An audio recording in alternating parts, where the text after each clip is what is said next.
سلام برابکس، حالتون چوره یا همون وضعتان چونه؟ بچه ها از پیج ناداوری دوباره اومدیم که بازی پرتغال و آلمان که پرتغال 2-1 برنده شد. خیلی میگفتن این صحنه آفسایده. خب بریم ما هم دیگه چک کنیم. خب بالا ما اولین رو بزنیم.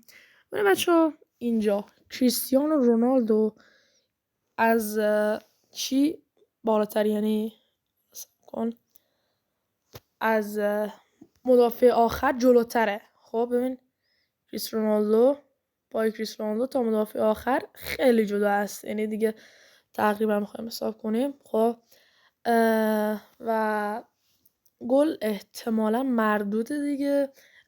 و حالا اینجا من بد کشیدم، ببینید اینجور خطی بکشیم، خب رونالدو جلوتره. خب و بیایم اینجا خب از این روش استفاده کنیم. ببینید بچه این پای آخر مدافع آلمان ببینید اینجاست و رونالدو تو آفساید موقع توپ گیری. ببینید کاملا توی آفساید کریستیانو رونالدو و گل بعد مردود اعلام می شده.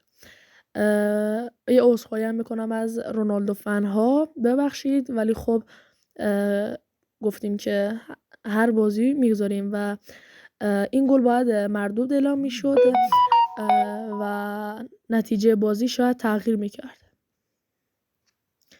خب بچه ها اینم از ناداوری. تو کامنت ها بگین بازی بعدی ناداوریشو براتون میذارم. خداحافظ.